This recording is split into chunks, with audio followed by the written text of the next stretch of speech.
Hello, everybody. Scott Golden here with the Golden Opportunities Coaching YouTube channel. Welcome to those of you who are new. Welcome back to those of you who are regulars around here. I'm so excited to have hit the milestone of 100 subscribers. Our next goal is 250, and I will be doing a giveaway when we finally hit 1,000, because 1,000 means that we can apply for monetization, which then means that we can give some money to charity, which is what I'm really happy about. It's been an interesting day. I've served some clients, and I filled in for a friend's suicide hotline. And unfortunately, or fortunately, depending on your perception, we had an incident with a younger person, late teen, early 20 person, who was concerned about some things and was contemplating taking her life. I had to handle that this afternoon unexpectedly. Just obviously, to keep her anonymity, all I'll say is a shout out to Brandy. She's going to get the help she needs. And to everybody, if you pray or if you have a connection with a higher power, if you could keep Brandy in your prayers, please. She goes through this difficult time. Anyway, I needed a reason to decompress and unwind. And so what better than a story time? I was decompressing and unwinding after that afternoon call. And so one of my favorite YouTubers is doing a story time on disabilities and travel. And I thought, hey, I've got a few of those stories about traveling with disability. And so maybe we could turn that into a story time. I got some really cool feedback yesterday from some people in PM and through email about the story time I did about bullying. I figured maybe if I make a story time playlist, everyone can check those out. It'll make it easier for people who might want to use my services if they get to know me as a person a little bit. In any event, so I'm going to jump around here. There's not going to be a whole lot of, order to this, because I've got about 3 or 4 stories I can fit into one story time. So traveling in a wheelchair can be extremely difficult for those that aren't familiar. Now, there's all sorts of wheelchairs, some of whom are useful and some of whom are useless. I've spent the latter part, or the better part of the last year and a half in a completely useless custom-made wheelchair that the aides in the medical profession thought I needed when I knew I didn't. But they supposedly knew more than me, and I listened, and I'm frustrated that I did. Anyway, I'm used to using what I call a hospital chair, right? They're the chairs you can get at a local supply store. They are, $250, $300. You can get them, they give them to you at a hospital. If you go to the hospital, if you go to the ER, whatever. And that's what I'm used to. I've used those the majority of my life. I've had 2 custom chairs, one when I was a child, and one that the nursing facility I was at insisted I would be better off with. Little did they know it was probably the most uncomfortable chair I've ever been in. Anyway, so it's really easy, for the most part, to travel with a collapsible chair. You fold it up and you go. Save for a couple of things. First story. For a while, when I was younger, we had a handicapped van that was donated, and everyone always asked, since you're in a chair, wouldn't it be easier if you had a handicapped van? And the answer is, no, it's not always easier. They are wonderful if you don't mind being locked down in 27 different places on your chair, and if you don't mind having to park in a parking space big enough for a small boat. Unfortunately, wheelchair vans require special parking, double-wide parking, and if you are out and about around town in areas that aren't used to being accessible to such a vehicle, there are lots of problems that can arise when you need to park in such a place. I remember going, when I was probably, 10 or 12, I remember going to, I think it was the grocery store, and we had to wait 45 minutes just to get a parking spot because there was only 2 spots in the entire parking lot that were wide enough for the chair to get let out. Well, that would have been fine, except, as you can imagine, a preteen doesn't want to wait that long, especially a preteen that had to pee. So anyway, I was less than thrilled with that whole experience. Anyhow, so for those that don't know, I did play-by-play for professional wrestling for 12 years. This led to many, many travel stories. I'll give a couple here. And one encompasses getting in and out of special vehicles and or not so special vehicles. One of my best friends, his name is George, he did a lot of transportation for me when I was on the road. He probably would work for me at least every other weekend, if not every 3 out of 4 weekends. And so normally we would either rent a vehicle or borrow a vehicle that was more conducive to traveling with a wheelchair. But upon occasion, we would need to take his pickup truck. Now, this is the first time that we took a pickup truck. Now, at the time, and I've ranged in weight, and I think I might have mentioned on another video that I have or had an eating disorder, especially through middle school and high school, and then I was good for a couple of years, and then I was in a relationship that re-triggered the eating disorder, and so I've been everything from 125 pounds to 290 pounds. At this point, in the mid-2000s, I was probably, let's say, 135 to 150 pounds, just to give frame of reference. Well, George was a landscaper, so he did a lot of heavy lifting day to day, and him needing to lift me wasn't a big deal. However, sometimes Thor old George, and I call him Thor because he didn't know his own strength, he would have moments where he didn't know his own strength. And one such night, he picks me up, and he's like, we need to use the truck. And I'm like, okay. And I'd never been in his truck before. This is the first time we used the truck. So he snatches me like I'm a sack of potatoes, and I go, weep, and up I go. And he overshot the truck, and he proceeds to bounce my head off the top of the roof of his truck.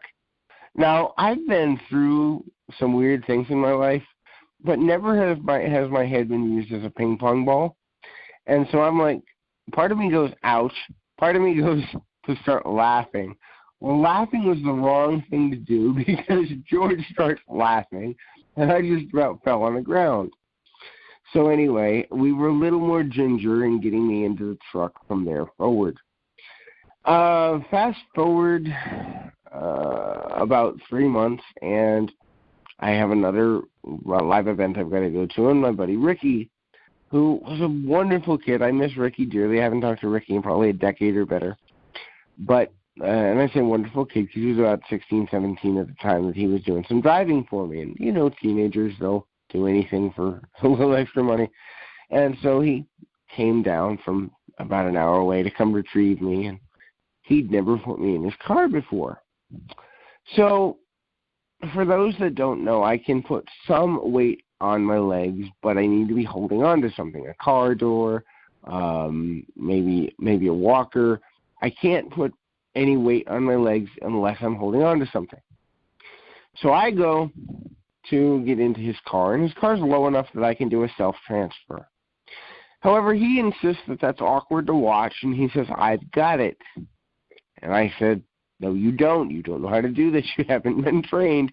Let me teach you. Oh, no. I've helped my grandfather. I've got you. Okay. So he goes to grab me, and he grabs me underneath the arms, which, number one, is not the way to do it. But anyhow, he grabs me, and just to put things in perspective, Ricky is about 300 pounds, big kid, and he's about 6'4", tall kid. So he's rather large. So when he's bending over to get me, and he's at my eye level, he's kind of stooped over like a hunchback. So he picks me up and hurts me up, and somehow I go up light as a feather for him to lift, but he somehow thinks I'm going to go up heavy like a brick. So he lifts me, and we're in a Chinese buffet parking lot, and up we go, wee, and he misjudges how close he is to the other car. So he goes to use his knee as a brace between me and the other vehicle. However, he misjudges how close his knee is to my groin. He proceeds to short shoot me in the groin, which causes me to fall on the ground which leads to the three of us, my two friends and I, laughing uproariously because he has just kneed me in the groin in order to try and get me into a vehicle. This is the middle of winter, so I promptly land in the snow. And he's feeling awful, right, because he's never done a transfer before. And I'm, like, feeling kind of sarcastic because I knew he couldn't handle it and he didn't listen. So he goes, "Are you okay?" And I do in a Mickey Mouse voice, "No, do you think I'm okay? What do you think happened to me?" Anyway, we proceed to have a good laugh at my expense. Okay, so those are the few car stories. I can tell one more car story. This is just more of a directional nightmare than it is an actual transfer story. I'll tell this one too because it's one of my favorite stories for all the wrong reasons. We were going to a show in 2004. And you have to understand I'm from New England, so Red Sox fandom is a big, big thing, right? Like 2004 was the first time the Sox had been to the World Series since 1986. Yeah, that was the Buckner year where he let the ball go through his legs. Anyway, so 1986 to 2004, the Sox hadn't been to the World Series. Sox are in the World Series. It's 2004. Now, the promoter I was working for at the time, who was a nice enough guy but sometimes made really bad decisions, and this was one of them, had made a decision to book a wrestling event opposite the Red Sox World Series game. Or it was either playoffs or World Series, but they ended up going to the Series that year, so I think it's a World Series game. Maybe it was the playoffs right before. Anyway, it was in October, and so we're going up, and we're going north of Boston. We have to go past and over the overpass on Route 93 for those who are familiar with the Boston area. Now, that's fine. It's all well and good, except we don't really know where we're going, and the GPS is kind of wookie because 93 is one of those loopsy-doopsy turn and trial areas, and so we get on the turnpike to get onto the tunnel for Route 93. And keep in mind, this is a night when it is pouring. I mean, torrential downpour. You can't see 5 feet in front of your vehicle. It's miserable outside. This, however, did not stop all the Red Sox loyal, faithful fans from going to the ballpark on that particular evening, not knowing because the game had not yet been canceled. So as you can imagine, there's a great deal of congestion going down the main highway. We innocently said to the person at the toll booth, "Hey, which way to not," keyword, "end up in Fenway traffic?" And she says, "To the right." Wrong. Try again. Wrong direction. So we dutifully go to the right. As we dutifully go to the right, we suddenly realize that there is, and we can't turn around and go back because there's no option to do this, there's an exceptionally long line, and she has, in fact, put us into the line for Fenway traffic. On the same occasion, I left the house without my shoes, and I didn't realize it. My shoes had been left in my other bag, travel bag, and I thought they were left in the bag that I had taken with my essentials that were with me. So we were in a rush, and I got into the vehicle without my shoes. So meanwhile, while we were waiting in traffic, and we were waiting in traffic for about 2 hours, it was a nightmare, as mentioned, I'm looking for my shoes, and I'm looking, and I'm looking, and I'm looking, and I'm looking, and I'm looking, and I'm looking, and there's no shoes. So the promoter I was working for was a rather particular fellow, for all the reasons of he'd worked in theater before and had to impress dignitaries, and he was special and more than special ed. Anyway, he'd get upset about these sort of things. Well, I made the judgment call that we needed to call him and say we were going to be late. And he said, so's half the roster. I said, okay, we'll be there when we can. So we get there, and they had decided, they had held the show off. Bell time was 7:30. They held the show off, started at 8:30 because, like, as aforementioned, half of the staff hadn't been able to get there because of the traffic. So I come in, and they're in the middle of the second match, and literally, there's this exchange that, this is now, 13 years later, and I still remember the exchange as though it were yesterday. He waddles over to me, and he's a very big fellow. He's probably 500 plus pounds, about 5'9", just giving you a visual depiction. He waddles over to me and he says, "You're here." I said, "Congratulations." He says, "You're not wearing shoes." I said, "You are observant." He said, "Where are your shoes?" I said, "They're 90 miles away at home." He says, "You didn't go back and get them?" I so wanted to say, "Here's your sign," but I refrained. So anyway, we go on and we have a nice enough night. But he, after this 30-second conversation, immediately rushed me to the table where I was going to do broadcasting with no prep time, no format, and said, "Go at it." Okay, so 2 more stories and then we'll close for today. The first story is when I was moving. I was moving across country after leaving my abusive parents, and I was moving to South Carolina. And so my brilliant self didn't have anyone to drive me to South Carolina, so I took a train. Now, for those that are unfamiliar, New England to South Carolina was a 22 or 23-hour train ride. Now, going to the restroom as a disabled person is a unique experience, and I could probably do a story time just on public restrooms. Maybe that's another story time for another day. Comment below if you'd like to hear a restroom story time. But anyway, I get on a train. I realize there's one handicapped accessible bathroom.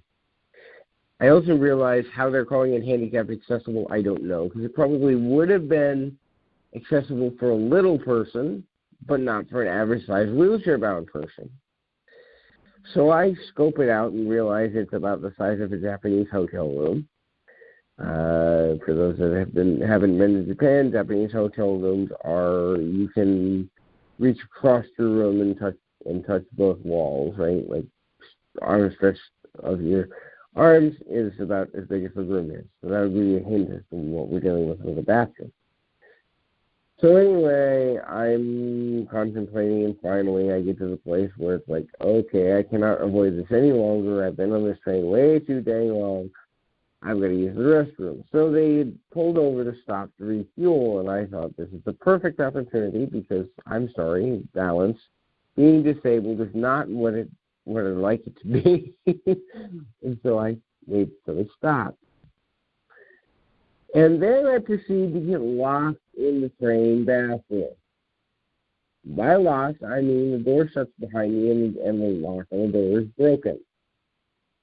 This proceeds to cause me to lose my balance trying to unlock the door, and I fell into the toilet. And as you can imagine, smelled like a barnyard for the rest of the ride. Down to South Carolina. I feel really badly for the people who had to sit next to me for the next 11 hours. Final story. Tied into South Carolina once again. My buddy George, we mentioned him earlier in the conversation, found out about the train story and said there's no way, because I had to come back to New England to do some final business and, turn off utilities and transfer to a new bank and things that you need to do when you do move, right? So he says, I'm not going to let you go on a train again. I said, gee, thank you. He said, if you'll pay for my ticket one way, I'll pay for my ticket back. I can do some things while I'm down there. They're good. I said, okay. So I paid for his train ticket to take me from where I was from to South Carolina. I'd never been on a plane before because, unfortunately for me, I'm deathly afraid of heights. Part of it has to do with my visual loss. I'm blind in one eye, and so it's very hard for me to determine depth of situations, visual depth perception not being one of my friends. So we get to the airport. and this is back when I used to drink, and I've been very open. I'm very open with my clients. Most of you know, I'm 4 years sober. My longest stretch was 7 years, but there was a time when I drank. So we were sitting in the airport lounge lobby for the thing, and he goes, "You look nervous as monkey blank." And I said, "I am nervous as monkey blank." And he says, "Let me buy you a drink." Okay, fine. So he buys me a drink. That was good, so I buy me another. And then we're ready for our flight. Now, again, I'd never been on a plane before, and so I didn't know that there were airports where they could change the gate you're supposed to get on the plane midstream. As in, there's gate, let's say, A, and then there's gate M. And our ticket said gate A, but for some reason the plane used another airport entry, and they sent us to gate M. Now, keep that in mind for later in the story, but the first thing was I'd never dealt with a TSA agent before. I should have filed a lawsuit over this. I really should have, but I'm not a mean-spirited person. You have to do a lot to get me angry. Now, keep in mind, there's probably been, in my life, probably somewhere between 6 to 10 people I've ever been legitimately angry at, most of whom have passed away now. Those of you who are still alive, always forgiven, I'm not angry anymore. But when I get angry, I get even. It's just part of who I am. Luckily, this did not come out because I'd been busy that day, and so I was somewhat mellow. The little twerp behind the counter at the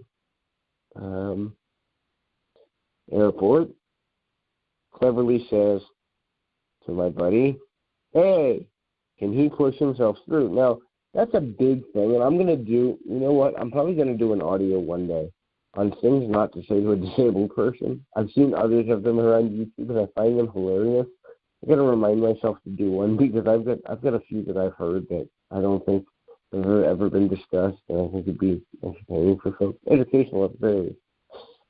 So one of my pet peeves is when people look at me as though I'm somehow riding the short bus, meet, and unable to fend for myself, right? Like it really does bring offense.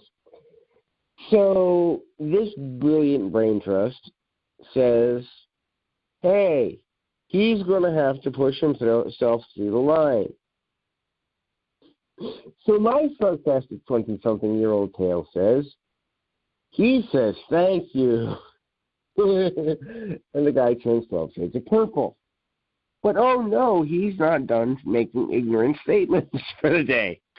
So we go through the line, and he has to, do his wand and pat down and check and all this. This is post 9/11, so it's a pretty thorough experience, and I had never been through it before.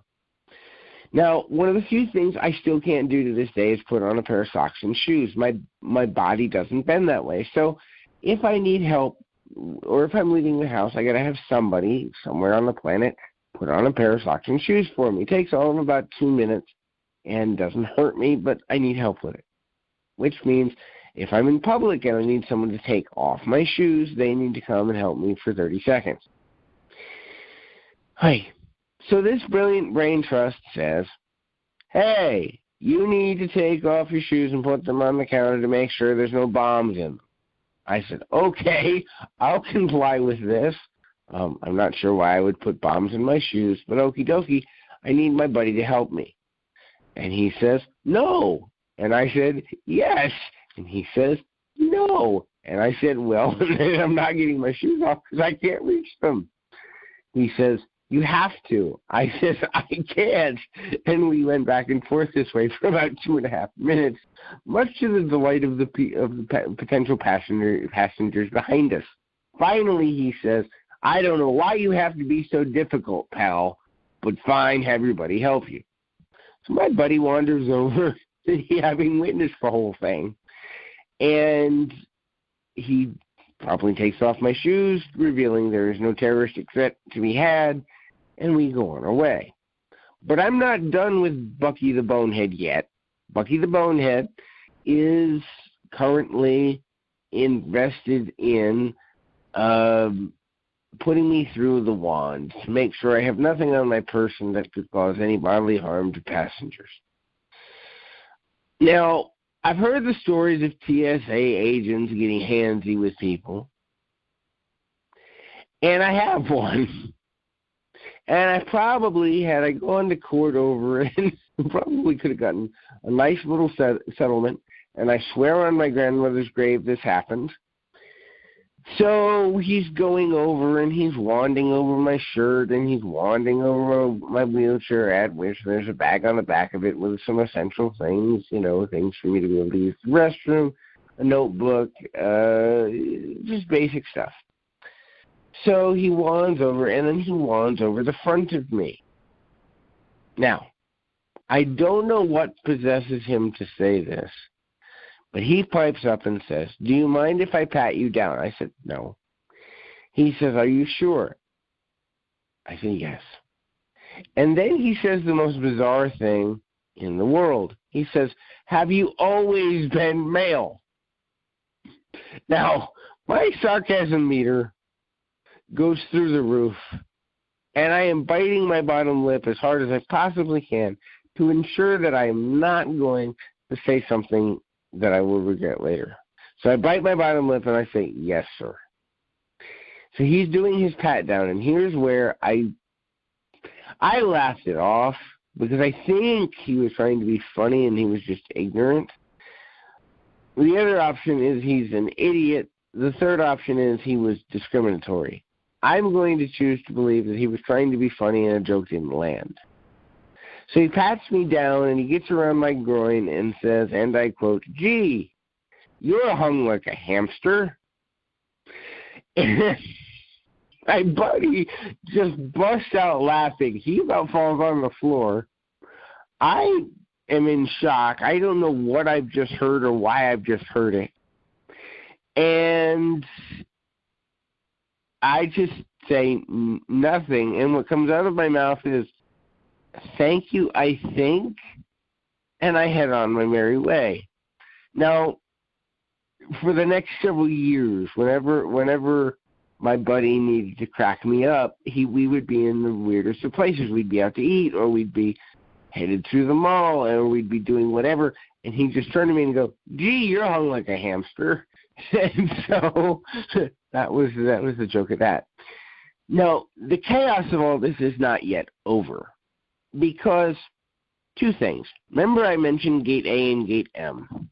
So I had a connector, and the connector was about, the first part of the flight was about 3 hours, and then we would connect in,